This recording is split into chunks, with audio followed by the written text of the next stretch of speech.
What's up, everybody? Welcome to Philly with John Marks on PHLY. Yeah, it is draft day in the Delaware Valley.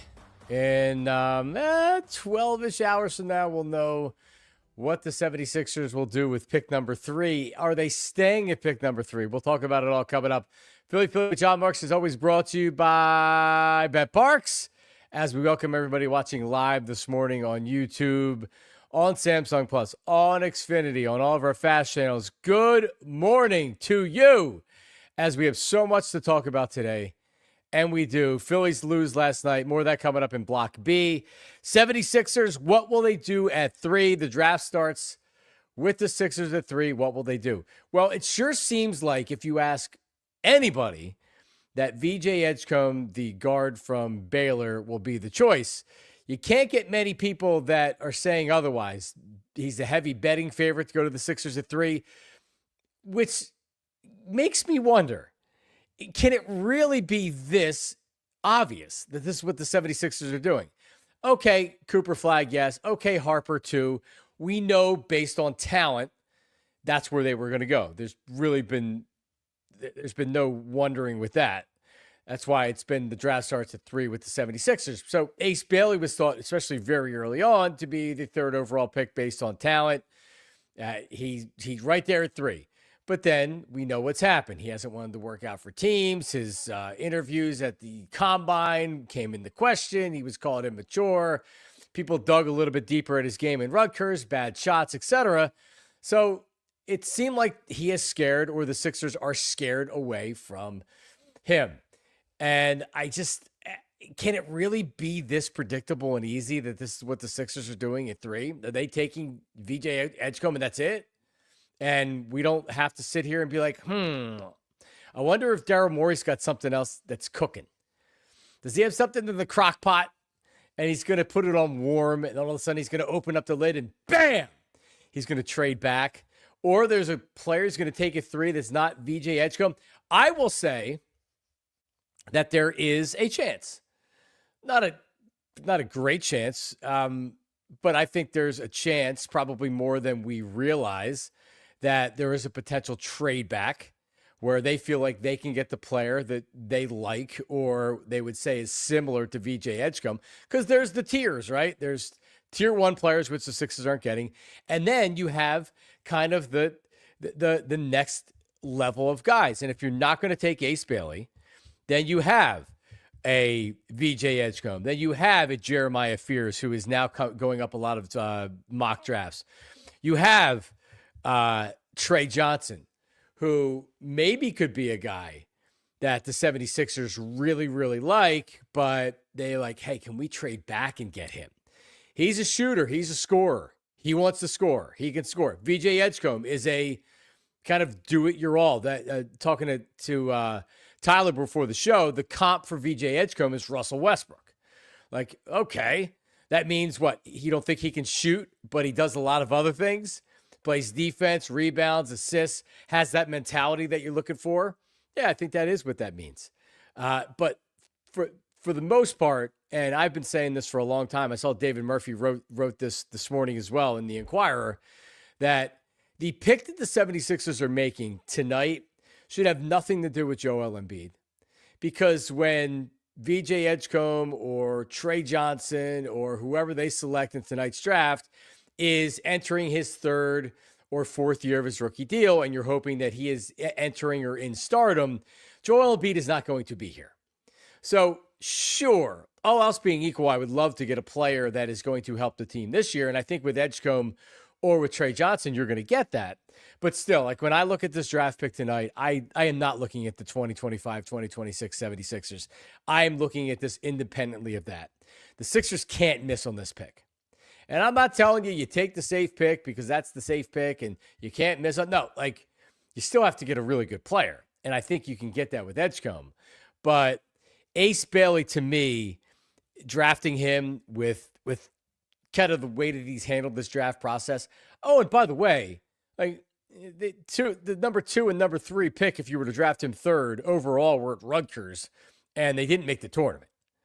Right? Like there are a lot of things on the court because I don't think he's a bad kid off the court or anything like that. I've never heard anybody say that. So I don't think you're talking about questionable character.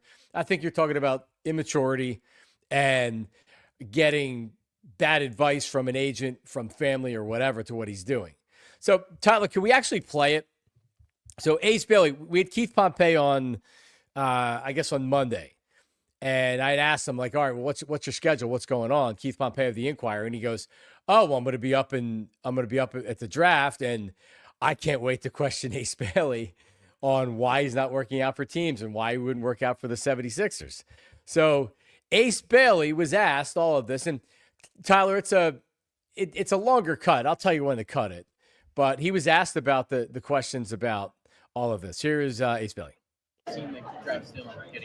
They'll get a great team that won it out before, a great responsible player. I mean, he's going to put people in positions to succeed. In the case of a guy who's projected to be in this type of position before the season started, how hard was it to keep the main thing during college basketball season? I mean, it wasn't hard. I mean, like I was talking, I mean, what you don't control, what you can control. So just taking my time, just focusing on basketball. I mean, just taking a lift up by listening. Ace, how did you grow in your year at Rutgers as a player and as a listener? I grew a lot, physically, mentally, and IQ-wise on the court. I mean, by taking the right shots, taking the shots that I like, just being a leader, as coming in as a freshman, as a big role.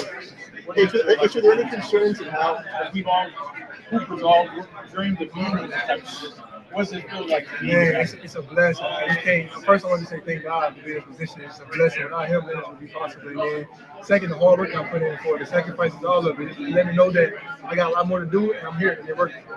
Ace, how are you tuning out the noise in the pre-draft? And obviously, are you hearing it? And what's your thoughts on it? Nah, I'm just working on basketball. That's all I'm focused on so far. But do you feel like people have the wrong perception of you? I feel like I can only control what I can control. I mean, you can think how you think, but I can control what I can control. So what can you control? Me playing basketball. But you could have controlled going with the workout. So I don't understand why. Focus on basketball. That's my decision. That is basketball. It's basketball. You can cut it, Tyler. I thought he did a really good job. He was giving Jalen Hurts type answers of keeping the main thing, right? Like only thing he can control is basketball. And they're like, yeah, but you can control where you work out. Basketball. So like, do you not draft him because of him not working out for you and not wanting to work out for you? I saw one of the comments up there said that he's not going to sign here. He never said that. He hasn't said anything. He didn't work out for the 76ers. Did I miss something? Tyler Zulu, let's welcome you in as this portion of the program brought to you by GLAT Hair Restoration, GLATHairMM.com, 610-980-4000, 610-980-4000. I mean, he didn't say don't draft me. He hasn't worked out for anybody. Right. Yeah. And that's like, it's not, and I think every report that we've gotten from this kid is like, it's not a bad kid. This isn't done maliciously. This isn't done in a, like, I'm better than you feel. I think it's bad advice that he's gotten. There's no question about it. But I think that from all the reports is like, Keith said it on, what was it, Monday? He's like, he's kind of a goofy kid, but he's not a bad kid. I just think he's gotten some bad advice over the last, month or so that has led to this point. He's a good ball player. He's a really good ball player, really good catch and shoot guy, really good, creator, really good scorer on his own. We've seen kind of the game plan with him has been get in his face, close out on him quickly and get in his face and really force him to take bad shots. And then he says, well, I practice those shots, so they're not bad shots, but are they really bad shots? Probably. But anyway, like I think that it's just a situation where he's gotten some pretty crappy advice over the last month or so. Yeah. I mean, by the way, he's not the first and only player by any means to not work out for NBA teams. It happens routinely where guys say, no, we're not going to work out for you. It happened happened in last year's draft. If you remember, Porzingis wouldn't work out for the 76ers, and the Sixers passed on him, I believe, at least in some part, because he wouldn't work out for the team.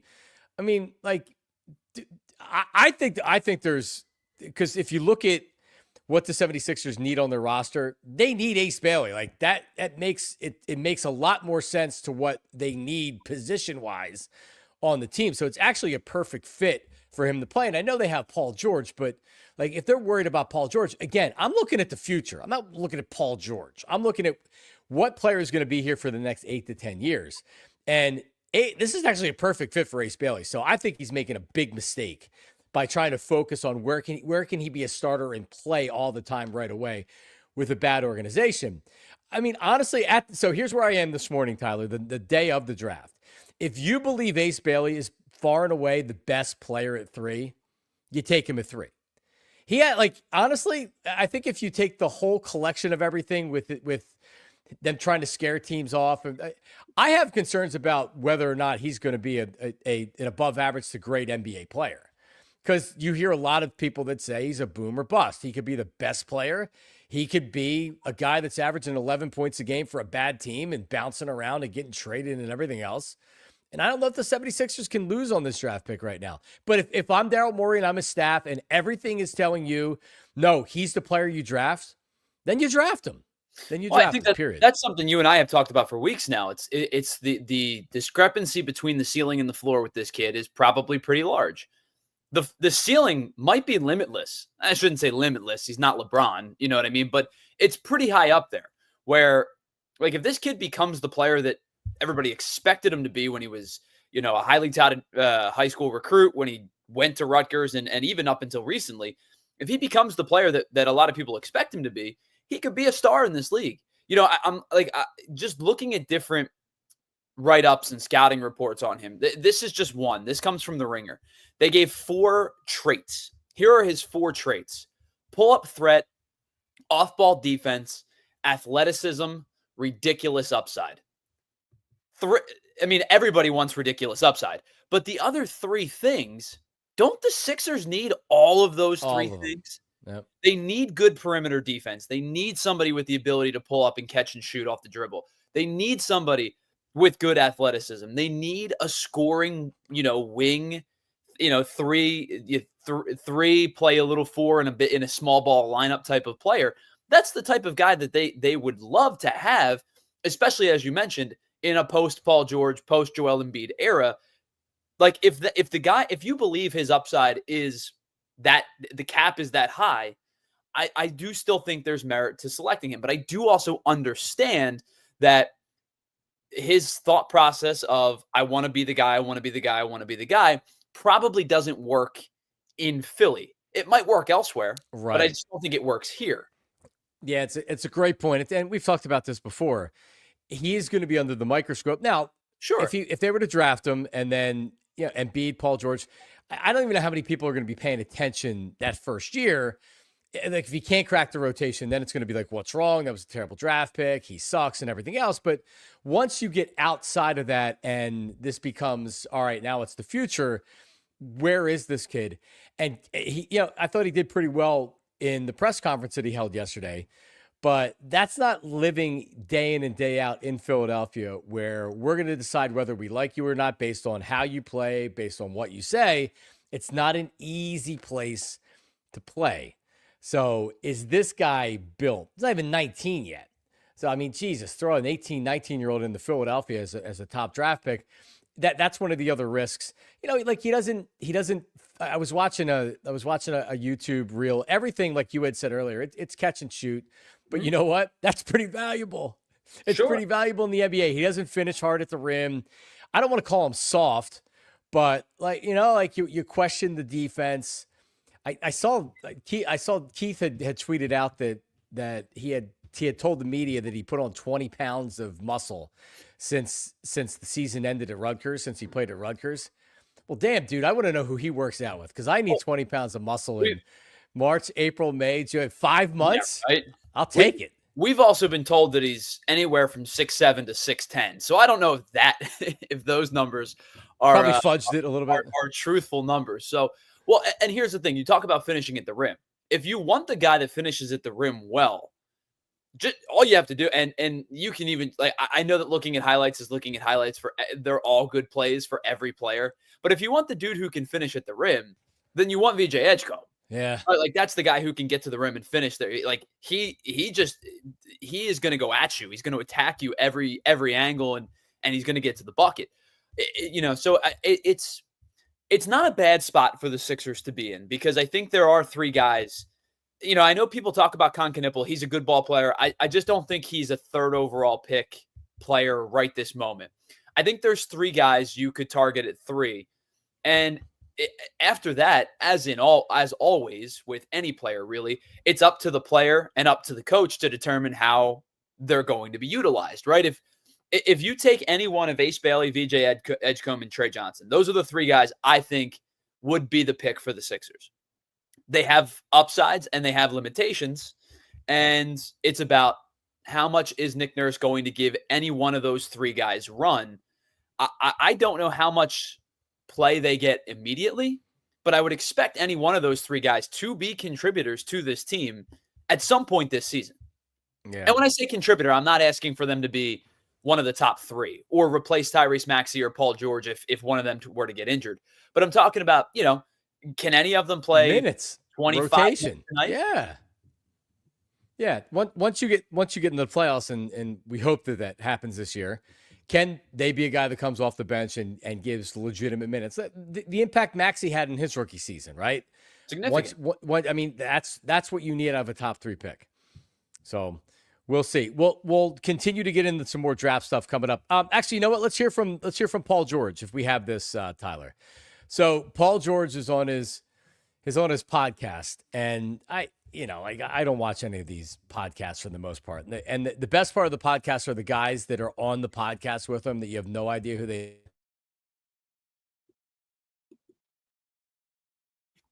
Oh man, did we lose John?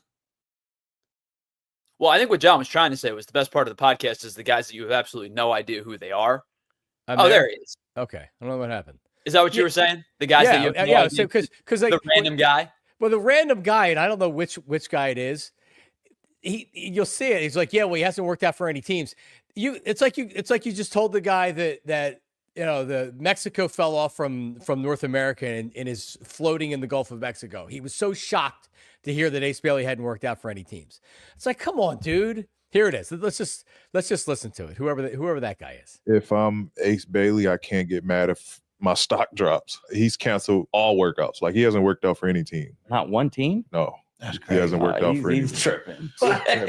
I think they made a big deal because we were scheduled to work him out and he canceled the day up, but he hasn't worked out for any team. But you're not in a position to be making those demands. Make it to the league first. Do you think that's him or the people around him? It's for sure the people around him. Right? For sure the people around him. I don't think they're going about it the right way. That, again, just seems bold. That's a kid that's been paid in college, bro. I got money. I don't care. I will tell you where I want to go. Yeah, I got money now. This is a business. If I'm going to put my money behind you, I need to know that you're going to represent us well.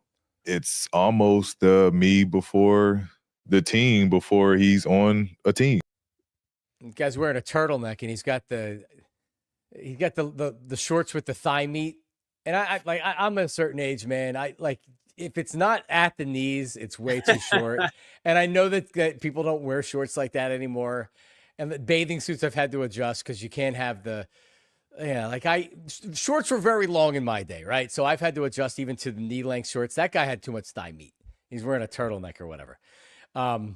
Anyway, yeah, I mean, Paul George went from being he's the best player in the draft, not even close, to like, man, he's not working out for teams. Like, obviously that's something that he would look at and say, like, I don't know, man. He's getting bad advice. You know what? I don't care that he didn't work out for the Sixers, because it didn't work out for anybody. He didn't single out the 76ers. In fact, he said he would come and work out if the Sixers promised that they would draft him. Why would he work out if you're going to give him a promise of drafting him? I don't know. The whole thing's a little bit weird. That to me, I actually thought that was funny. I'm glad you brought that up, because that to me was always kind of a weird thought process of like, okay, so I'm not going to work out for you unless you guarantee you're going to pick me. But if you guarantee you're going to pick me, why the hell would I come and work out then? I'm just going to sit on my couch and I know you're going to take me. Awesome. So Yeah. So, you can be like, oh, we promised to draft him. We don't like what we see. Yeah. Right. So if we tell you we were going to draft you, what would you do if you came into the workout and you were like, clanking it off the rim and throwing it over your head like a soccer throw in? Would that be enough? You know what I mean?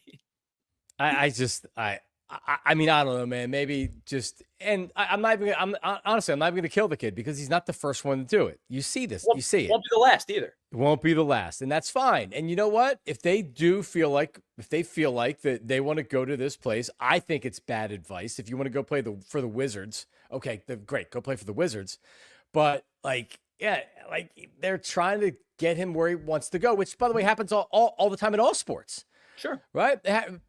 Eli Manning decided he didn't want to play for. Yeah, John Elway didn't want to play for the Colts, so he manipulated it. Right? Like Eric Lindros didn't want to play for the Nordiques. Right? This happens all the time.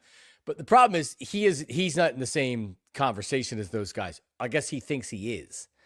But all right. So listen, we'll come back. A little recap of the Phillies last night, as it was honestly kind of what I expected in the game. Ranger was great again, but they just could not solve Framber Valdez. They can't. It was painful, but it was a very, very well pitched game. We'll talk about that. Whit Merrfiield says goodbye to Major League Baseball, and he says something funny about his time in Philadelphia and a Bryce Harper update. How about that? That's coming up next. Philly. John Marks, PHLY. Why? All right, listen, let's talk about hair. GLAT Hair Restoration by Morgenstern Medical. You may have heard, if you've looked into hair restoration, and if you don't know this, that you can go overseas like Turkey. It appears to be the hotbed of hair restoration. You go over there, it's much less expensive. Like you're getting what you think is the deal, right? Like, if you wanted to go out and buy a car, like I have a Toyota, and you're like, hey, I can get a Toyota from Turkey and pay a lot less for it. You're like, okay, I get it. I have to get it shipped over, and that'll cost some money, but ultimately I'm saving money. The difference here is you're going to Turkey to get something very important done, something that that needs to be done by an expert, right? And that's why you go to GLAT Hair Restoration, because if you go to Turkey, you're going to Turkey. Who the hell knows what's going to happen over there? You're paying for the hotel, you're paying for the airfare, you're paying, and you're in Turkey, right?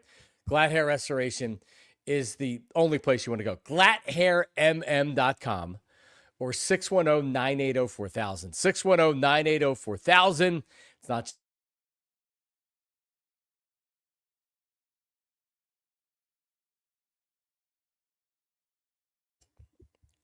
Am I back, Tyler? You're good. Yep. I was about to finish up the read for you. Yeah. Well, I don't, it's just zapping out for a second, but. All right. How about this? 610-980-4000, GLATHairMM.com. Text them a picture today. They'll kind of walk you through the process step by step. All right. Am I back? Do you have me? You are. Yeah. All right. Jesus. All right. Let's talk about BetParx. Get to the BetParx app right now. And man, there's a lot going on. BetParx Parlay of the Day is coming up a little bit later, but more Philly and Houston tonight. Bet player performances like pitcher strikeouts, homers, and more. Live betting is better on the BetParx app. It's the only app I would ever use to bet on sports and to play all my favorite casino games. Hot online slots, dealer, blackjack, roulette, craps, poker, baccarat, and a lot more. New users get up to $1,000 casino bonus back if you're down in the first 24 hours. Go to betparx.com, download the app right now, enjoy all the action and excitement from the casino at your fingertips. You must be 21 and in PA, New Jersey, Maryland, or Michigan for BetParx. You love to play, you play to win, you bet BetParx gambling problem. Call 1-800-GAMBLER. Hooah. All right, we are back. Philly with John Marks. More draft stuff coming up in the final block of the program.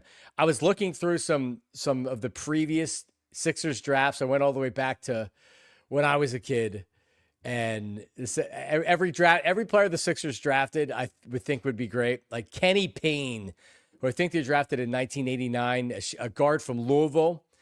I remember I didn't go out with my friends. They were playing street hockey or basketball or something. I didn't go out with my friends because I wanted to see Kenny Payne's debut as a 76er. And I should have went out and played street hockey. Anyway, so that's coming up Block C. We'll talk about some draft picks with the Sixers. How about your Philadelphia Phillies last night? They lose the opener of their series against the Houston Astros 1-0 as Framber friggin' Valdez. God, man, like they just, it was like, what, we 3 years removed from the World Series, but it felt like I was watching it all over again. And he gets into trouble and he walks a couple guys, but then he's able to maneuver out of it, and he's sweating all over the place, and he's gripping up that ball, and he gets back on the mound, and he seems like he's going to be gassed. He's walking back slowly to the mound. Like he is a really crafty pitcher with great stuff. He does. I during the broadcast, they were talking about, kind of the difference between Ranger and Framber Valdez as far as their profiles is the Valdez has more velocity on his fastball by at least a couple of ticks, and you can see it. And he really keeps guys guessing. And typically he does get a lot of strikeouts. Last night, that wasn't the case, but the couple opportunities the Phillies had early on, they just couldn't get the run home. And then Ranger has to more or less pitch a perfect game, which he almost was doing. Bottom of the eighth, he gives up the solo home run. And that's really all Houston needed, because then you get the bottom of the order coming up in the top of the ninth. And no match for Josh Hader as he hits Edmundo Sosa, but Buddy Kennedy and Rojas just look completely overmatched because they were. So Phils lose 1-0. But before we talk about that ninth inning, let's talk about Ranger Suarez for a second again. And I want to make sure everybody knows this. All of you Aaron Nola fans out there, just be happy that you have Aaron Nola, because Ranger Suarez is going to make a lot of money. Tyler, isn't it interesting when he ran out of gas last year and then he was hurt to start this year? Mm-hmm. You're like, oh yeah, he can probably get $20 million a year on a 3 or 4 year contract. And then he continues to pitch like this again. And it's like, okay, what team out there, what are they going to be willing to give Ranger? Because he's got playoff chops. He's got big game stones, and we'll see what happens. There's still a long time to go this season. But the dude knows how to pitch, man. And I love watching Ranger Suarez pitch. He is he's a pleasure to watch. And I hate the fact that every time I'm watching him, I'm thinking, oh man, he's probably not going to be back. Yeah, if I had to make a guess right now on June 25th with 3.5 months left in the season and 6 months till free agency, if I had to make a guess as to who Ranger Suarez is pitching for next year, I would tell you it's the Boston Red Sox. They're going to have a lot of money. They're going to have a lot of money, and they need pitching help badly. And I just think they're going to throw a ton of money at a bunch of different starters, and one, maybe two, end up signing. And then you'll go Crochet and that pitcher and the next pitcher, and then you can allow Bayo and Houck to kind of bounce back a little bit, and your rotation's a little bit more firmed up. I think it's going to be an unfair comparison for Rangers' sake to play the comp game of Aaron Nola's contract versus Ranger Suarez contract, but it's unavoidable for fans. I get it. It's an A contract versus a B contract in terms of it's that money or this money, right? That's really what it is. And the Phillies are in a spot where, yes, they're going to have money next year, but they also have to decide how much Kyle Schwarber's back for, if JT Realmuto's back. What does Alec Boehm settle for in arbitration in his final year? What does Jesus Luzardo settle for? So all of the contracts that are, even contracts that aren't, unrestricted free agents, the guys that are on arbitration are going to get a little bit more money. So you're starting to pull a little bit more and a little bit more and a little bit more. I guess I don't want to do it because it's a hindsight versus a foresight type of conversation, but I think it's unavoidable. The fans are going to say, you could have given Ranger Suarez $25 million, but instead you're paying Aaron Nola $25 million. I get it. How many years does he get? 4? I would say 4. Yeah, I don't think they give him a 5th because he'd be 35 by the time that contract was up. I would say probably 4 for 100, 4 for 110, somewhere in that range. Wow. My initial thought was 4 for 85 to 90. But the way that he's pitching right now, I mean, it's probably closer to 100. It's all about the market, man. How many teams out there value him and are willing to overpay? It's all about the market. That's what it is. Probably a good bit. I mean, and I brought up Boston, but there's going to be other teams. Like Baltimore needs pitching help desperately.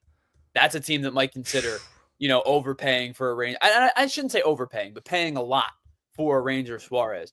I know Arizona just went out and signed Corbin Burns, but their rotation is not holding up, and Burns is going to miss the beginning of next season. Would they spend the money because the offense is good? Would they spend the money because they're decimated by injuries right now? Like, there's a ton of teams that could look at him and go, yeah, we'd pay $25 million for consistency. Yeah, Nick Pivetta, who a lot of people thought was going to get paid pretty big last year, he got $55 million over 4 years, which is nothing. He can opt out after 26 and 27. So it's really a 2-year contract if he wants it to be a 2-year contract. And he's been very good this year with the Padres. So I think with Pivetta, his stuff is better than Ranger's stuff, but Ranger's a much headier, smarter, cerebral pitcher. Yeah. I guess I was, not that he's a good comp to Ranger, but last year in free agency,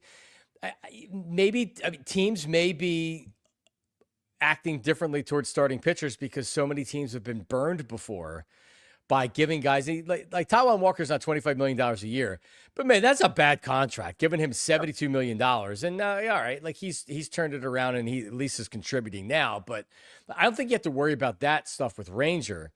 You do worry a little bit about the miles on the arm and, like how much tread is left on the tires. And like, if he finishes out this year strong, maybe teams look at it a little bit differently. If he fades down the stretch and it's like, okay, he's really a half season where he's an above average to an all-star level pitcher. And then the other time he kind of gets worn down a little bit. So yeah, I mean, 2.08 ERA now on the season. And really after that Diamondback start to begin the year, he's turned in nine straight quality starts. And you know me, I'm not a huge believer in the quality start stat because I think it's inflated too much. Like if you go 6 innings and give up 3 earned runs every start, you'd have 32 quality starts and a 4.5 ERA. I don't buy it. But I do buy the fact that his starts are above what quality is considered. I mean, it's a 1.6 ERA or 1.5 ERA. I think outside of that first game, it's a 2.08 ERA with that game included. And last night you saw what Ranger does well. Ranger, when he is on and 3 or 4 pitches are on, he can toy with guys. Like he has the ability to go sinker running away, cutter on the hands, change up down and away. And it's like, you're toast.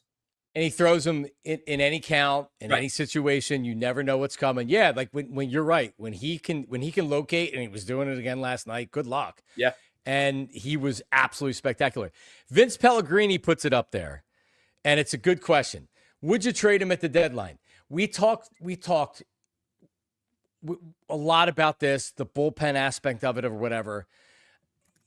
I mean, the only thing you could trade him for is prospects. Because if you're trading a guy in the final year of a contract, you can't trade him to a team that isn't in contention right now, right? So they're not going to be interested because he's a free agent. So you would be trading him to a team that has a desperate need for a starting pitcher or has a need for a starting pitcher. So what are they going to give up in return? Their closer?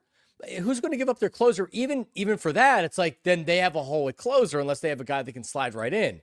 Like they're not going to want to give up their starting center fielder or things like that. I just think it's hard to trade him for a closer on a team that's in contention or their starting center fielder because you're not trading Ranger Suarez for a platoon bat and a 7th inning arm. The dude's nails, right? Like you need him in a playoff rotation at this point. So I think if you know that he's not likely to come back, it's tempting to think about it. I just think there's no way they do it. So here's the thing. Some of the names that have been brought up recently, and I'll give you 3, for example, are Felix Bautista, Aroldis Chapman, and now Yohan Duran. And I think all 3 of them would be the bona fide closer in the Phillies bullpen. Pretty much no questions asked. Sure. But all 3 of those teams right now are below 500. The Twins have fallen off. They're 37-42. The Orioles are 34-45. I think they're cooked. And the Red Sox are 40-41, and they've really scuffled over the last couple of weeks. Now, any one of those teams, like especially with Chapman, who's on a 1-year deal, the Red Sox are going to try to get something for him because they know he's probably gone at the end of the year. But any one of those teams are sitting here and looking at it and go, we're probably not a postseason team at this point, or maybe doing that by the end of July. They go, we're not a postseason team at this point. Why would we go and acquire Ranger Suarez and give up our closer when instead, and yes, it's an open market conversation at that point, but instead of giving up somebody, we could just give up money next year or next offseason and say, hey, like, we'll give up $25 million, but we're not giving up Yohan Duran. Like, if I was the Twins, I know they're struggling right now. There's zero chance I'm giving up one of the best relief pitchers in baseball for a half a season of Ranger Suarez. And that's just an example, but like, it's a really fine percentage of teams that A, are looking for a starter, and B, would be willing to give up that high leverage arm. Right. To where the Phillies would be willing to move them. So correct. It's an interesting. And that's C. Yeah. And that's an interesting conversation. Yohan Rojas last night, runner on first base, 2-0 count. And I know Tom McCarthy commented after he swung at it. So it's a 2-0 count. Josh Hader's on the mound, who is one of the best bullpen arms in all of baseball. Dominant stuff, has been great in Houston this year. So 2-0, take a pitch to 2-1. That's what Tom McCarthy was saying. He didn't. Rojas swung. He got a fastball. It was elevated, a little bit up in the zone. Probably would have been called a ball or would have been called a ball. And I've seen a lot of people killing Yohan Rojas on social media. I know Rich Hoffman Jr. this morning in our PHLY daily newsletter, kind of tongue-in-cheek said, set him for a week, right? We know that Rojas isn't your best hitter. He's the 9th hitter for a reason. Everybody talks about wanting a starting center fielder. It's because we know the limitations of Yohan Rojas. And even if you listen to the Sunday night broadcast, the baseball broadcast, where the broadcast was talking about how great of a defender Yohan Rojas is, and that's why he's out there. Well, he really hasn't been as good since his first year. Anyway, I mean, he's looking fastball. He got it 2-0. It was a really good pitch by Hader, and he missed it. So a limited hitter that's in a fastball count, looking for a fastball that he can try to drive. He got the pitch that he wanted. It was a really good pitch. I'm not going to kill Rojas for it at all, Tyler. I don't know what you thought about it. Yeah, like, do you take that pitch? Yeah, I think a better hitter takes that pitch every time. But a guy like Rojas, he's looking fastball, and he got a fastball. I don't disagree you're hunting fastball in that spot. My problem is you're hunting fastball in a spot. And Rojas was hunting fastball in any spot. And he made up his mind he was swinging at a fastball when correct. Right. Yep. That's the issue that I have. Not necessarily that, like, because here's the thing. If Schwarber's up in that spot, go hunting, dude.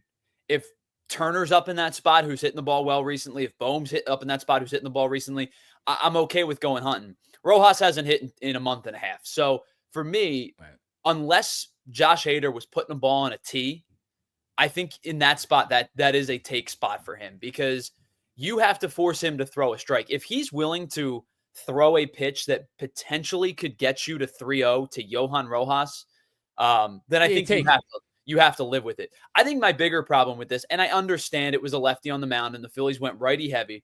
My bigger problem last night was, at some point, I understand that Josh Hader is difficult to hit, is a lefty that is difficult to pick up as a left-handed hitter. He has 212 strikeouts in 482 at-bats career against lefties. Lefties hit 150 off of him in his career. He doesn't give up extra base hits, but like, I think I need a more competent at-bat in that spot. So in that spot, and it's not like there's no right answer, because none of these guys have hit lefties. The guys that didn't play last night don't hit lefties. In that spot, I think I need to send the professional hitter up to the plate, and I think Max Kepler should have hit in Yohan Rojas' place last night. Yeah, and there's no right answer, because he stinks against lefties this year. Yeah, I think that's the bigger issue is you have Otto Kemp, Buddy Kennedy, and Yohan Rojas hitting in that final. And Sosa, by the way, who's done well, but still, it's like they looked overmatched. I mean, the dude's throwing smoke. I guess my point with Rojas is that, what do we like? Yeah, 2-0. Sure, I wish he would have taken the pitch. I wish he didn't swing at the pitch. And then once he swung, good luck. It was pretty much over, because he said he can't handle it, and he threw 2 by him after that. But so Phils lose. What do we have here? Bryce Harper, an update. From Rob Thompson. He will do his full routine, or he did his full routine yesterday. taking 50 swings, fielding grounders, and going through his throwing program. He could progress to the bullpen or to batting practice in the cage tomorrow. Or that, I guess that'd be today.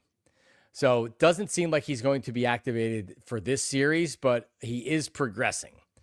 So maybe before the All-Star break. Here, Bryce Harper, maybe after. Phillies have been winning. They've been fine. I would not rush him back. But we know that Bryce Harper is going to decide when Bryce Harper is going to play. All right, one last Phillies note here. Whit Merrfiield, who, he was terrible in Philly. There's no doubt about it. I wasn't I didn't make a whole lot of Whit Merrfield wanting to kill him or rip him or anything like that. Because they ended up designating him for assignment. He was gone. He went to Atlanta. He didn't do squat down there. He is retired from baseball. In his goodbye note, he says the following: Philly, I liked you way more than you liked me. Sorry I stunk for you. There you go. In his retirement letter that he penned, which, by the way, wasn't all that long. And this wasn't page 4 of the retirement letter. He could have not mentioned his time in Philadelphia, but he elected to, which I thought was pretty funny and good for Whit Merrfield. Thank you, Whit. I appreciate it. It's a super self-aware player who understood he was not a productive member of this team last year and was kind of, I don't want to say expected to be, but had some expectations to be a platoon player. Listen, Whit Merrfield was a really good player over the course of his career. His time in Kansas City, I think, is going, as we get further away from his career ending, we're going to have to tell the next generation, Whit Merrfield could hit. For a long time, Whit Merrfield could hit. Just pencil him in for 200 hits a year or close to it. It just was unfortunate that he was kind of cooked by the time he joined the Phillies. But I love the self-awareness, kind of the self-deprecating joke there. And I think for Phillies fans who don't forgive and don't forget, I think Phillies fans are going to go, all right, you're cool. We're good. Yeah. I mean, for the most, if guys suck when they come here and it's the end of their career, I don't hold grudges. I hold grudges against guys that I don't like and don't try. And if a guy gets traded for or signs and he's really, really a stiff, then it's almost impossible not to hate him. But Whit Merrfield, I was just all right, just leave him alone. He's totally he's cooked. Do you remember the year that the Phillies were trying to push for the postseason? It was one of the years with Kapler, and they were just running out of steam in the end, and they were signing Jose Bautista was coming in, and they traded for Wilson Ramos and Asdrubal Cabrera. You took that name out of my mouth. Yes, I remember that. That was sad. It was like they were trying to get every ounce of baseball that these guys had left, and they didn't have anything left to give. They did not. And neither did Whit Merrfield. And by the way, like you had said in his prime, he's a Philadelphia type player. Stole bases, got his uniform dirty, plays multiple positions. He was probably excited to come play here. And then he sucked. But unfortunately. All right. We're going to come back and wrap up with the draft. Also, just so you guys know, we talked about this before, the draft party that's going on tonight. How about that? This is going to be awesome. So you do need to, and I was just reading what Rich Hoffman put in the in our PHLY Daily. So the draft party tonight is live at the, do you have it up there on the screen there, Tyler? There it is. It's live at the Boozy Mutt. That's in Fairmount. That's on Poplar Street in Fairmount. I've heard that the reservations, like we're nearing 100 reservations. So you have to register and you have to RSVP if you want to get to the upstairs. So apparently that's where the broadcast is going on, the upstairs. If you don't RSVP, there's a chance that you're not going to be able to make it upstairs because there is a capacity. So we'd love to get it easily over 100, but there is limited space. So you do have to RSVP. Go to the website, allphly.com. And if you're too late, you can still get in downstairs where they'll be watching the draft and it'll be awesome. But that is tonight, the draft party at the Boozy Mutt. And then again on Friday night down at Chickies and Pete's in South Philly is the PHLY Flyers draft party, along with Broad Street Hockey. Special guest, Bernie Perrant. Yep, a legend. Black Gritty's also going to be there. So the headliner is Bernie Perrant. Number 2 on that list is Black Gritty. So that's on Friday night. And also right now we have a Die Hard sale. And I would recommend this certainly. The draft guides for the 76ers and for the Flyers, I was looking at them this morning. Derek put it together for the Sixers. It's unbelievable. It really is. Join thousands of passionate Philadelphia fans to get premium content, perks, and more. And you can do it for just $36 for the first year. All right? It ends soon, but it's 55% off. You get a t-shirt. You get so much stuff. Like, yeah, you can watch us on YouTube, but if you want to get the best reporting in the city on all of our teams, from the 76ers and our coverage, from our Phillies, Bob Cooney and Jim Salisbury writing on the Phillies right now, our Eagles coverage, straight across the board, what Tyler's doing with PHLY Phillies and Salisbury and everything. It's unbelievable. So check it out. Go to allphly.com, allphly.com. All right, check it out. Save some cash. Coming up, we'll end with the 76ers, some all-time Sixers draft picks, and our official prediction on what we believe the team is going to do tonight with the third overall pick. Or do they trade back? Philly. John Marks, PHLY. All right, check it out. Empire Today. If you're in the business of getting new flooring, if you're saying to yourself, you know what? Some new hardwoods would look good. Some new vinyl, some new laminate. Maybe you have an investment property. First thing I did when I bought a condo, pretty much the whole thing needed to be redone. I got hardwood floors, right? In my home, hardwood floors increases the value. Aesthetically, looks amazing, right? Down on my basement, I have laminate. Looks great. Easy to clean. Not as expensive. Empire Today are the experts.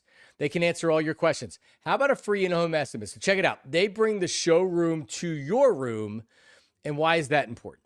Well, with your furniture, with your lighting, with the color of all your walls, in your space, you want to know what it's going to look like in your space. That's how you do it. Empire Today, their expert in a free in-home estimate, comes and brings it to your space. They take precise measurements. All your questions are answered, boom, right there on the spot. And if you want to schedule installation, you can do so as soon as the next day. And here's another thing, right? If you're trying to do this on your own, or maybe you're dealing with somebody else or whatever, from the first contact you have with Empire Today, they're with you for the entire process, from in-home consultation to deciding what you want, to getting the floors installed, to afterwards. You don't have to worry about finding a contractor to put in your flooring or doing that. Nope. One-stop shop, Empire Today. Check them out, empiretoday.com/PHLY, empiretoday.com/PHLY. You can also save $350. Use the code PHLY. Restrictions do apply. empiretoday.com/PHLY. Ace is the place for people like me that need help. Ace Hardware Home Services. Listen. My dad's been over a couple times over the last couple days because he's doing some work. My wife's redoing her office, right? I'm incapable of doing especially anything like that. He's doing real work. But it's always been my dad that I've relied on for maintenance, right? Like for a plumbing issue, any type of an electrical issue, anything that's gone wrong in my home because I'm incapable of doing anything. It's been like, yo, Dad. But now he's getting older. And they live 40 minutes away. I can't call on him every time something goes wrong. Ace Hardware Home Services. That's what they're there for. A wide selection of residential maintenance and really everything you need. Plumbing, electrical, heating, and cooling. Trusted pros to keep your home humming all year long.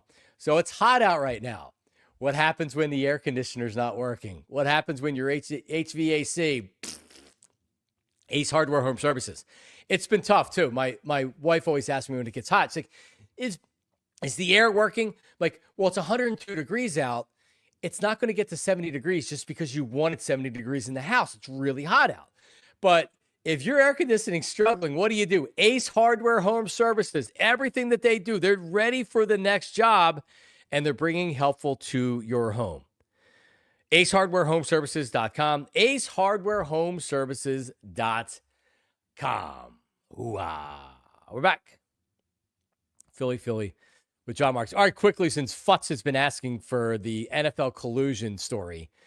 So because of an arbiter had to hear a case, and in that case, I mean, more or less, there was a collusion ruling that happened, and an arbiter ruled that the NFL and the NFL Players Association has colluded against the players. Amazing that the NFL Players Association was involved in that.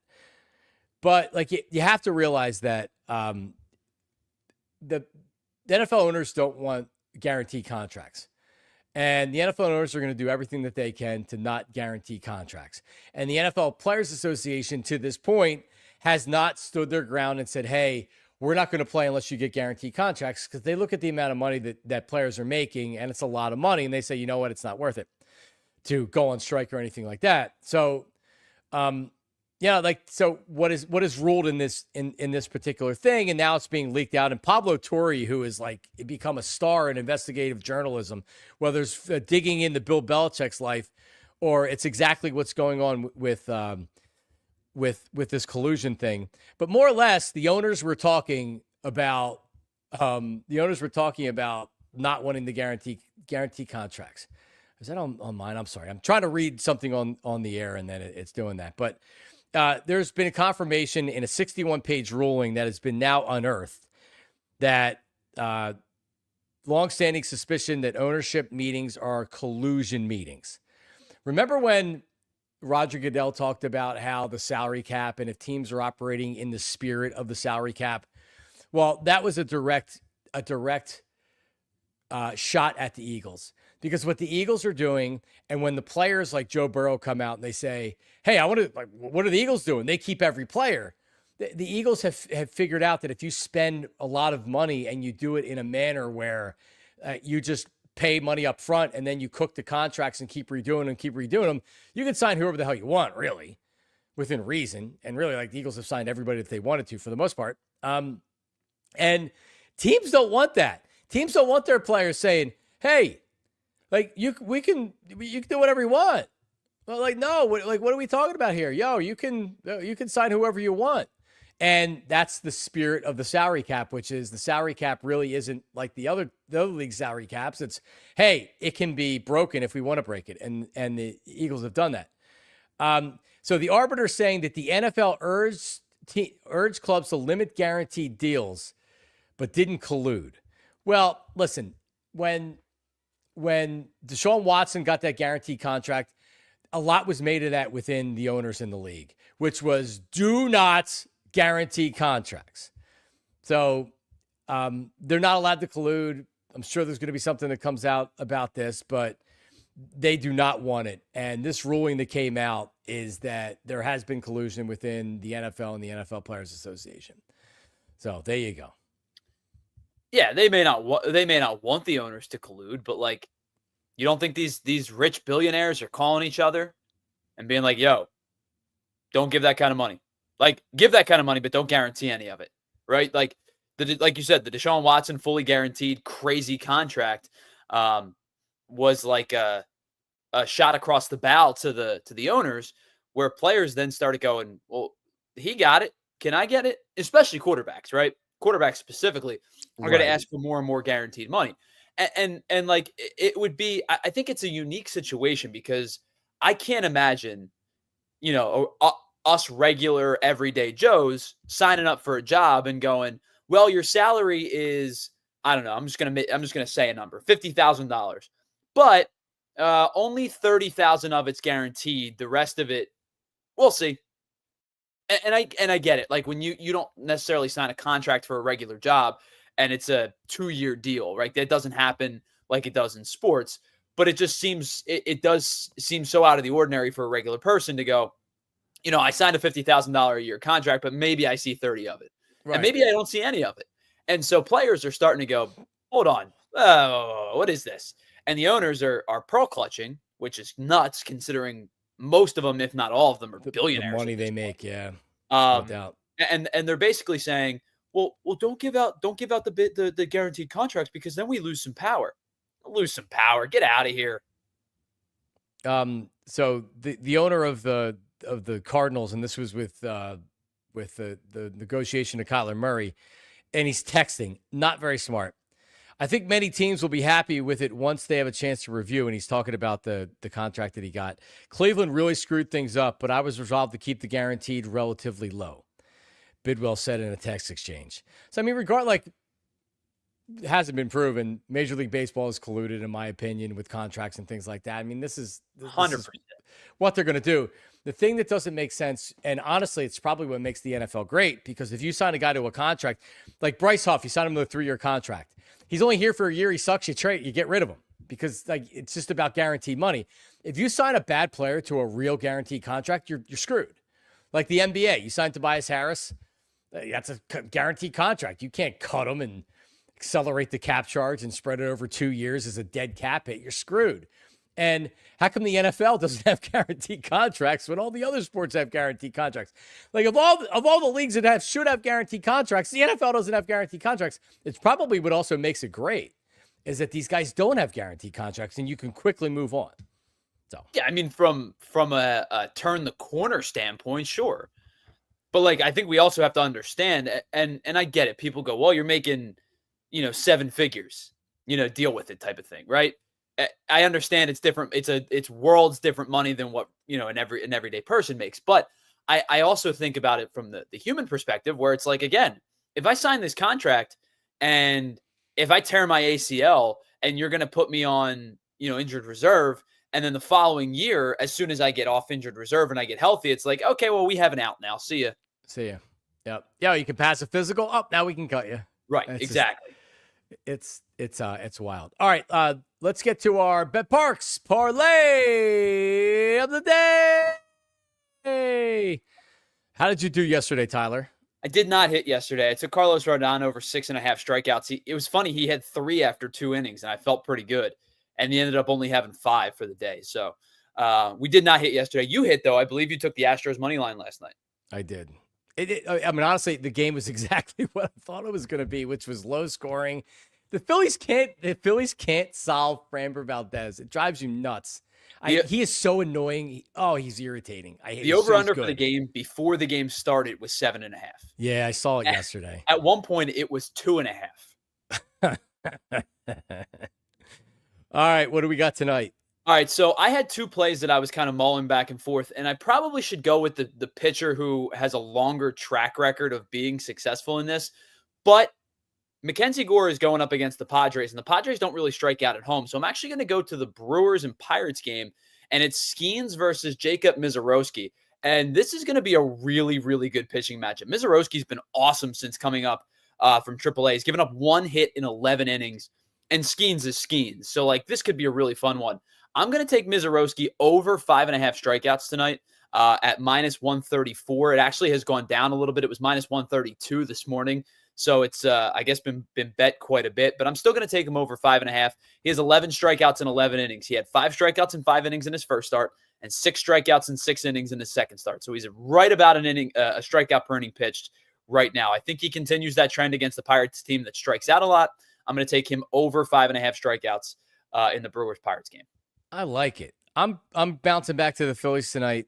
As you've seen recently, it's been kind of up and down. 1-1, 9-1, 1-9, win 5, lose 1. I don't think they're doing that here. Zach Wheeler's on the mound tonight. He's been really good. Didn't have his best start last time out. Got squeezed by the ump on a couple of calls, and he was pissed when he was leaving the mound.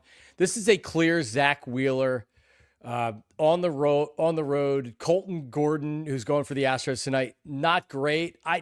To me, this is an easy Phillies win tonight. I think they're going to score some runs after not doing much last night. So I'm going to take Zach Wheeler and the Phillies on the money line, which is minus 152 tonight. Yeah, seemingly pretty heavy favorites tonight, and it makes sense. You have your ace, and they've got a guy with a 4.5 ERA, like. Because tomorrow is going to be a really good pitching matchup as well. Like, they kind of almost have to win tonight because tomorrow is a toss-up because Sanchez has been excellent, but Hunter Brown legitimately might be the AL Cy Young right now. Yeah. It's going to be a tough one tomorrow. Get the middle game of the series, and then we see what happens tomorrow. All right, if you're watching on TV, slide on over to allphly.com. We're in overtime. All right, I promised some all-time 76er draft pick. If you had to give me your favorite, and when I say favorite, I don't mean like the best or the best player, but like your go-to 76ers draft pick.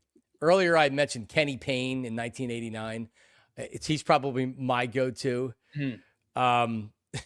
Not for good reasons. But when you go and you look at the historical Sixers draft picks, the one thing that's really annoying, Tyler, is they always have the players that they didn't keep. But you know how it's weird? They draft the player and then you find out 2 hours later that they traded him. Right. And it's like, and then you have to have that awkward moment where he has the Sixers hat on and it's like, well, are they actually going to keep him? Yep. So when you look at like David Roddy, the Sixers took in 2022 in the first round, not Roddy from The Price is Right, David Roddy. I don't even remember that. But yeah, then they traded him. They Memphis, traded him for DeAnthony Melton. I think that was the trade. Oh, okay. Good knowledge by you. But you go down and you look, Jaden Springer, Tyler Bay, Ty Jerome, Carson Edwards. These are lots of Bruno Fernando. Where were you when Bruno Fernando was drafted by the 76ers and traded to Atlanta? Maryland's finest right there. How do you, man, that's a good pull. He did go to Maryland. All right, here's your go-to 76er all-time draft pick. Yeah, so I think the one for me that always stands out because of the first game against the Heat, I thought this kid was going to be a stud, was Michael Carter Williams. They got him, would they get him like 15th or something like that, or 10th, or it went 11th. Something like that. It was after 10. Let me look it up real fast. And it was like, all right, dude can't shoot, but he's long, he's defensive, he gets 11th. To the cup. And then they had that game against the Heat where it was like, did the Sixers really just beat the Heat on opening night? Like, what are we? LeBron Heat, the LeBron Heat. Yes. Yeah. And I you couldn't have told me anything after that. Like, Michael Carter Williams was a guy for me that I thought was like, this kid's going to be legit. Yeah. Turns out now he's what's he doing now? He's boxing. It was like 3-4 weeks ago he was boxing up in New York as an amateur. He wasn't a professional, but yeah, there you go. Lavoy Allen out of Temple. He actually had a pretty good career in the NBA. Evan Turner, Drew Holiday. Man, Drew Holiday went 17th. That was a good draft pick. Mo Spates. Thad Young. I was always a big Thad Young fan. I always loved Thaddeus Young. There was a guy the Sixers took that I think they ended up trading him on draft night that I liked. And I think he ended up being part of the Sixers getting Saric, which worked out for the Sixers. But I was pretty sold on Elfrid Payton the year he was coming out. And again, they ended up getting Saric out of it. So like it ended up being a decent move for them. But I thought Payton was going to be a legit scorer. Yeah. Yeah, he's had a decent NBA career. And by the way, Saric has been very disappointing.